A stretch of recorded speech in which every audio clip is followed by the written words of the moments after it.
What do you like about Touhou? I think most people would answer that question with the characters and music, but a subset of people may say they like the challenge. Now what is a part of that challenge? The attacks.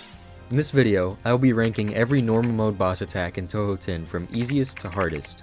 Now, for the easy tiers, I will be moving pretty fast since there is inherently less to talk about if the way of surviving them requires very little movement. Now let's get started with the easiest of the attacks in D tier. Starting in the easiest place, we have Shizuha 2 as the easiest attack, followed by Shizuha 1. As you would expect, the first mid-stage boss of the entire game is pretty easy. The first stage in general makes a lot of appearances in this tier, with Minariko 1 and 3 side by side in difficulty as the last two non-spells of stage 1. After this, the first spell card appears, Minariko 2, Fall Sign Autumn Sky. This spell card requires very little movement, and if I ever get hit on it, it was because I was not paying attention and not because the attack is difficult.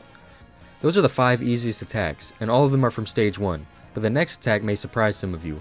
The 65th easiest attack in Touhou is the first part of Kaneko's 7th attack. In this one, she shoots big circles at you, and while they may look intimidating, there's actually a lot of area in these circles in which you can't be hit, and it's not like there's anything to dodge in between the circles. I want to clarify that the tier matters more than the actual place for these easiest tiers, so don't worry about the precise ranking until more difficult tiers. Coming in the next spot of D tier is Hina's 7th attack, Wound Sign, Pain Flow. This is a spell card that you can pretty much stand still for. Right beside it is probably a little controversial to include since it may technically be a stage attack and not a boss attack, but it is Hina 1, which is a mid-stage attack where Hina spawns fairies. From there we skip to the mid-stage of stage 3 with Nitori 1, Optics Optical Camouflage.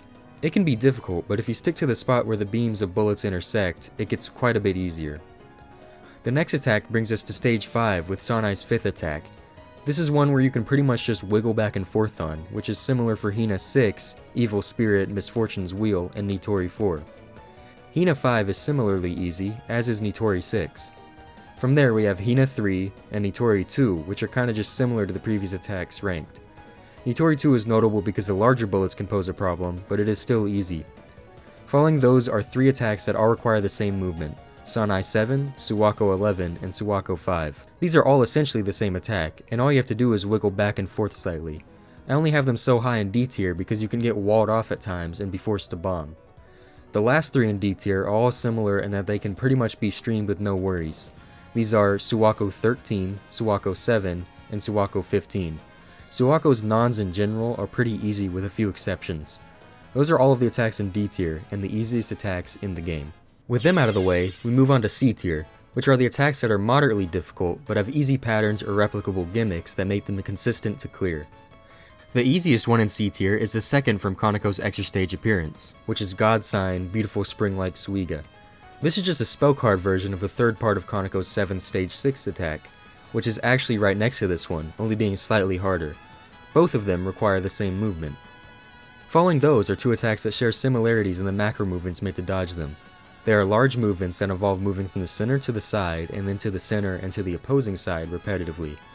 These are Kaneko's expanded Onbashira spell and Suwako's 2 bows, 2 claps, and 1 bow spell. They just both have a pretty obvious gimmick that is pretty easy to catch on to. Kaneko's is slightly harder just because it is possible to dodge while staying in the center, which may throw you off by figuring out the side-to-side movement. Following this, we have Nitori's Ooze Flooding spell, which can be difficult if you move too much or aren't vigilant of the side, but it is otherwise pretty easy. The next one may be a little high, but it is Ootoshi Harvester. I think the attack itself is easy due to pretty large gaps, but sometimes the lasers just make a weird play area. I can see it being lower to be honest, but I'll leave it here. Next is Hina's Bad Fortune mid-stage spell card. This one isn't too bad if you know how to treat each row of bullets as its own attack instead of trying to dodge them all at once. Basically, what you do is isolate a dodge multiple times instead of dodging everything one time. Following that, we have Aya's first attack, which is not very difficult, but sometimes requires a little more wiggling than you expect. After that, we return to stage 6 with Kaneko's 5th attack. It looks really confusing, but it's really just a square pattern that you repeat over and over again. Next two are Hina's 4th attack, Broken Amulet, and Sanai's last attack, God's Winds. For Hina's, I just don't really like the RNG, but the dodging is easy enough, and for Sanai's, the only real concern is the large bullets that are aimed. Another attack that is RNG that can be rather annoying is Nitori's Kappa Pororoka. There are 2 attacks like it in the game, and this one is the easier of the 2. The gaps are just pretty large, and you have plenty of play space to move around as long as you stay vigilant. Now the next 2 are very similar, Aya 3 and Aya 5. For some reason, I just clip the edge of the circles or find myself walled off way too often to place these lower. Now we're almost done with C tier, but before we finish, we have to get to the two hardest of the tier. The first is the second part of Kaneko's 7th attack, which is the streaming attack with unstreamed knives that can block your path. It is pretty easy, but the knives can make it more difficult than if it had normal bullets. This is because knives in general just have odd hitboxes to me. The last attack of C tier brings us back to Suwako, Lord Long Arm and Lord Long Leg. This spell is mostly just slow movements up and down. Where it gets me is when it demands a slight wiggle rather quickly. I hate those movements more than anything. As Suwako goes, I consider it a filler attack that I only get hit on for being bad and not because it is a hard attack, but the mindset starts to change in the next tier. In B tier, the attacks start getting more stressful, but they don't quite get the heart racing enough, and most of them have some way of dealing with them, whether it be through choreographed movements or moderate ability to reaction dodge. The first and easiest attack in B tier is Kaneko's Ancient Fate linked by Cedars. Now I know this one is tree themed, but the way I've always captured it is by hopping like a frog through the middle of it. I know there are other ways to capture it, but I find this works for me almost every time. But there was a time when I could never capture it. It's really all about knowing the method. While this one requires a method to capture it, the next one really doesn't have a method beside asking that you pay attention. Kaneko's God's Rice Porridge spell card. Honestly, I don't like this one very much for some reason. It is simple in concept, but difficult in practice. It's one of the Kaneko attacks I find myself bombing as often as I find myself capturing it. There's just something about it that messes me up. Speaking of things that mess me up, lasers are near the top spot, and Nitori's Monster Cucumber is a laser attack that I only recently started capturing consistently. I don't really have anything to say about it except just watch the lasers that come in at an angle. In fact, watching your sides is a theme in the next attack too, Aya's One God's Leaf Vealing. If you don't watch the sides, you'll lose the gap to move through and die sadly as you watch the once you see fade from your run.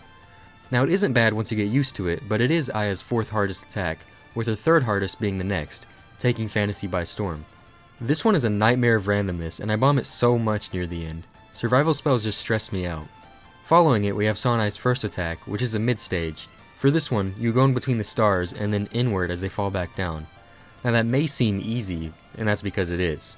The actual hard part of this attack comes after this chill little introduction, where she shoots these pink diagonal bullets that you can get walled off in and be forced to dive in between. The next two are the last two Aya attacks, with the first being Mountain God's Procession. Like the Sanai attack I just mentioned, this one has diving through bullets in it, but it is now a necessity for the attack and not a move you have to make out of a previous misstep. It can be difficult to do consistently, but at least the attack itself is consistent, unlike Aya's next one, which is Crossroads of Heaven. This one is essentially just praying the RNG doesn't completely screw you. Sometimes I find it easy, but other times I have no choice but to bomb. Now I know you may be thinking at this point, where is Sanai? Well, the next 4 attacks answer this question. Sanai 3, Sanai 8, Sanai 2, and Sanai 6 all place themselves consecutively following this Aya spell. Sanai 3 is her first boss attack, and the real risk of it is getting walled off, but that is pretty rare. Sanai 8 and Sanai 2 are very similar and nearly equal in difficulty, but Sanai 2 is slightly harder just because the gaps feel more suffocating. Sanai 6 can be really difficult at first, but it is entirely streamable as long as you reset when the space is on the side you are heading. Next is Suwako's first attack, which has no real consistent way to do it except for be vigilant and reaction dodge, and Suwako's 12th attack, 7 stones and 7 trees, which just needs a little bit of wiggling to get through, but it's hard if you stay near the bottom of the screen. We return to stage 6 with the next one, where Kaneko deploys what I like to call Flying Carpet. This one has a rhythm, which is to stream and then reset when the red passes you, but if you lose the rhythm, it feels next to impossible to re-get it and requires some precise dodging. Also, going up for the points that drop here is a death wish that makes it more difficult to start the rhythm. Up next is another Kaneko attack with her first extra stage attack, which is essentially Kappa's Pororoka but with smaller gaps and more bullets. For the last 2 in B tier, Suwako shows herself again with Snake Eats the Croaking Frog as the first of the 2. This one is really fun, but you can literally just get screwed out of getting in the center and spin around her, which forces a bomb or a death. The last of B tier is Moria's Iron Ring. I put this one as the hardest in its tier because if you don't know how to do it, it's nearly impossible. To do it, you stay under her as long as possible and then move up above her when forced to move, then move back under her when forced to move again. With that, we conclude B tier and get to the actual attacks we're talking about. If you've made it to this tier, subscribe for more Touhou and check out my playlist. I have gameplay and theory/analysis style videos, so check those out. Just ignore my pronunciation of Chang'e and the Junko one. I really messed that one up. A tier is where the attacks turn into ones I almost always bomb one way or another. The first 2 are literally the same attack, Suwako 9 and Suwako 3. These ones are ones I'm just very inconsistent at and find myself bombing more often than not. I don't think there's really any method for doing these aside from being good, so they belong up here. The next one is one of my favorite Kaneko attacks and how it feels to play, Miracle of Otsensui. This one is a masterclass of streaming combined with micro-dodging that ends up being really fun to figure out how to do. It's an attack that once mastered raises your confidence in your Touhou ability by a high amount. To do it, you stream left and reset before the red spins around to meet you, then navigate through to the right and stream right until the purple is about to reach you and navigate back left. It is just really fun with all the micro-dodging it requires. Now the next one isn't as fun, despite also being a streaming attack, Kaneko's 6th attack, Misayama Hunting Shrine Ritual. On this one, you can't start the stream in the middle or you simply run out of space. If you start on the side it works out, but I find it hard to reset in time before things get hectic again, so I end up bombing it most of the time. There's also the fact that some of the knives near the end seem to be aimed ahead of you, so you have to look for the gap in between to get through. Kaneko returns again for the next one, which is her last attack of the entire game, Omi Watari That God Walked. This one requires starting her in the center of the screen, then moving her to the left of the screen and navigating through her bullets coming from the center and repeating this cycle from the right side of the screen. In my opinion, it is almost never worth capturing since she literally gives you the power back after you beat her here, so just bomb after getting her on the left side for a little. While the last one was Kaneko's last attack of the game, the next one is Kaneko's first attack of the game. It's pretty much purely reaction dodging. There is nothing else to it. Just be good. Yeah, I end up bombing it most of the time. Its one saving grace is that it is easy to death bomb since reaction dodging keeps your eyes close to your character. With that, A tier is finished and we move on to the most difficult tier. This tier has attacks that get your heart racing and make you want to curse Zune forever inventing them. We start with an attack I'm sure most Touhou 10 players have had run-ins with, Momoji's first and only attack in the game. I'm not sure what's wrong with me, but I don't believe I've ever captured this non. I know you can't actually capture them, but I feel like this one shouldn't even be a non-spell. Whatever, I'm bombing it anyways. The next attack is a Suwako one, Red Frogs of Hoei 4. I know in my extra stage video I said this one had a solution of simply streaming, but I don't think that advice really tells you that it has some nuance to it. When she deploys the second frog, you want the first frog to end up on the same side as the second. If they end up on opposite sides, it gets really hard to find space to keep streaming. This nuance is what makes or breaks this attack. Also, to do it properly, the streaming needs to be tight. Even the videos I found on these attacks kinda got through it by being good at dodging and not by minimizing the risk of the attack by doing it most optimally. Now those people that are really good at dodging like that probably find the next attack easier than I do, Froggy Braves the Wind and Rain. This one just lasts a long time and takes a lot of small movements. I would say it was a gatekeep spell card that often kept me from making it much farther. With that, we enter the top 5 hardest attacks, with 5th place being another one that gatekeeps you on Suwako, Jade of the Horrid River. This one has a strategy, and I'll leave it to past me to explain. This is another spell card that can be extremely difficult to figure out. Because the walls close in, you can inch down from the top until you hit the bottom of the screen, where it will then clear past you if you do it slow enough. For the next one, you center yourself and wait as long as possible, then shoot up through the bullets and start the process again from the top of the screen. The annoying part about it is the fact that you can run into Suwako as you do it. The 4th hardest attack actually returns you to Sanai, Daytime Guest Stars. This is one that I have literally never captured despite having 5 of the 6 1cc's in the game. I can't tell you how to capture it, but I can tell you that unless you are trying to capture all of the cards, just bomb it. The 3rd hardest attack in the game is the titular attack of the game, Mountain of Faith. Don't be deceived by the slow moving cards and the large seeming gaps. This one beats you down slowly until eventually you get forced around the screen. And to top it off, you can't even bomb. Bombs literally don't work on it since it's the last attack of the main game, so good luck. I've never captured it myself, and I expect that I never will. And for a side note, I find the normal and easy mode name of it to be way cooler than the hard and lunatic name for it. Let me ask you, what type of attacks do you hate?